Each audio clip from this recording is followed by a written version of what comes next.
Europe seems to be lurching towards the far right, if the recent European Parliament election results are any indication. Let's take an in-depth look at what has happened and what implications it might have.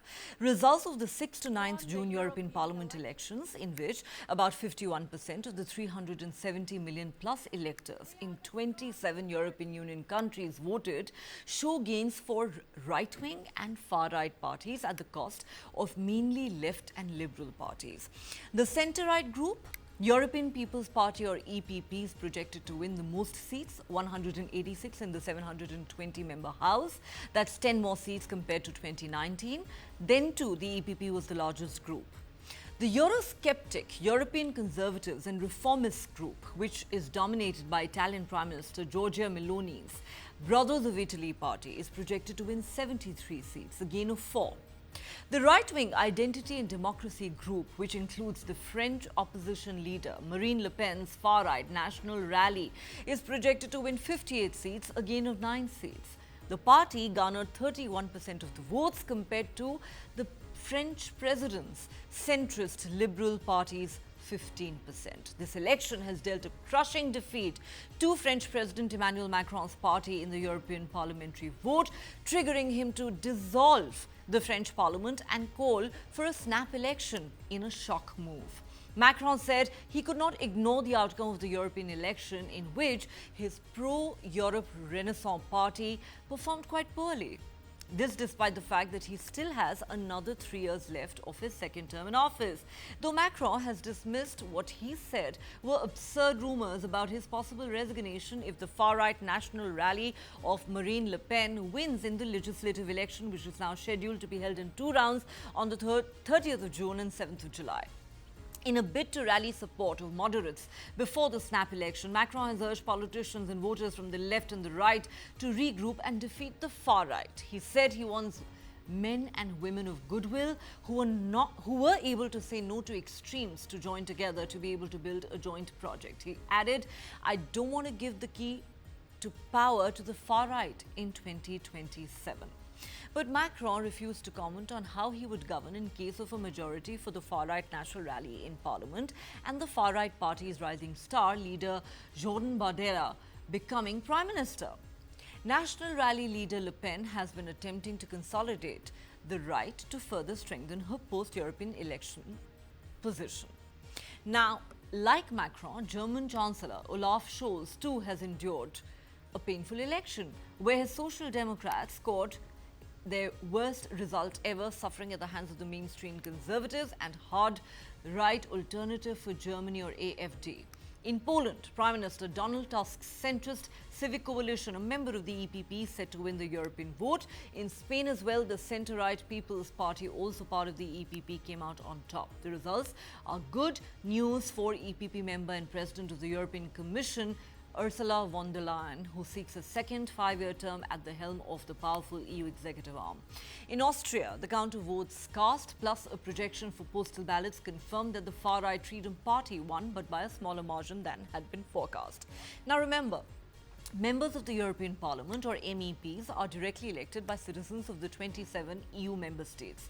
The new parliament will shape the EU's direction for the next 5 years on issues such as climate change, migration, the Green Deal aimed at making Europe climate neutral by 2050, digitization, support for Ukraine, and policies towards Russia, China, the Middle East, and the Indo-Pacific.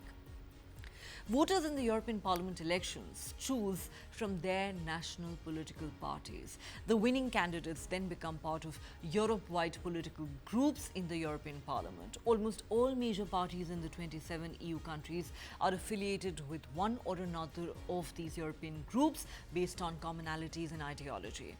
A minimum of 23 MEPs from at least 1/4 of EU member states can form a new group in the European Parliament. Currently, there are 7 groups in the Parliament. No group has been able to achieve a majority in the European Parliament in recent years, but the European People's Party, or EPP, and the Socialists have remained the 2 major groups. With each election, the Parliament has become more fragmented, leading to issue-based coalitions. This year, the right and the far right have grown at the expense of the moderate parties, the Greens, Renew, and Socialists. But pro-Europe progressive groups like the EPP, SND, Renew, and Greens have still managed to win more than 60% of the seats. Two far-right political parties, Alternative for Germany and Hungarian Fidesz, are not part of any group. Altogether, far-right parties are projected to secure more than 150 seats in the new parliament. Overall, while the EPP has emerged as a clear winner, far-right parties have gained significantly. So what could this mean? The European Parliament mirrors broad political trends across Europe. Many EU countries such as Italy, Finland and Hungary have right-wing governments. Right-wing parties have made significant gains in Germany and France in recent years. As a result, the position of the right in the European Parliament has also strengthened.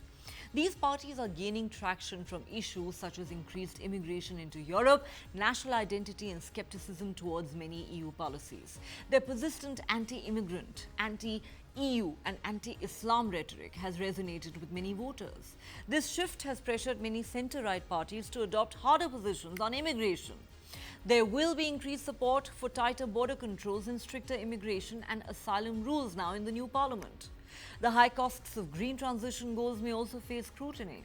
Although climate action remains generally popular in Europe, many parties exploit the skepticism for specific measures. They've gained support from farmers protesting against emission reduction measures, consumers facing rising energy prices and industries struggling with declining competitiveness due to the switch from fossil fuels. Even the EPP now aims to overturn the ban on combustion engine cars by 2035. Now, coming back to France for a moment, why has Emmanuel Macron taken such a big gamble and announced a snap poll? Well, Macron is probably hoping that the snap parliamentary election demonstrates that the far right, despite rising, does not yet have the popular support required to win national elections in his country. France has a semi-presidential form of government in which citizens vote separately for parliament and president, and the president appoints the prime minister. The president and the prime minister typically belong to the same political party or coalition. Macron's party is the largest in the French parliament but lacks a majority. This has been a challenge as he has tried to advance his agenda in the legislature since being re-elected president in 2022. If his party emerges victorious in the elections, Macron can govern effectively for the remaining 3 years of his presidency and better take on the challenge of the far right. Now, in the event of a defeat, Macron's own position will remain unaffected, but he may be compelled to appoint a new prime minister from the opposition, perhaps from the far right. That could result in what is known as cohabitation, a situation in which the president and parliament represent opposing political factions. In this scenario, Macron's powers to shape domestic affairs will be significantly reduced. So the question we're asking on Global Lens tonight is this: just why is Europe moving to the far right? What are the factors that are driving this tectonic shift? What is the larger message from the voters to the left, liberal and centrist parties? And what larger ramifications is this shift to the right likely to have for Europe and beyond?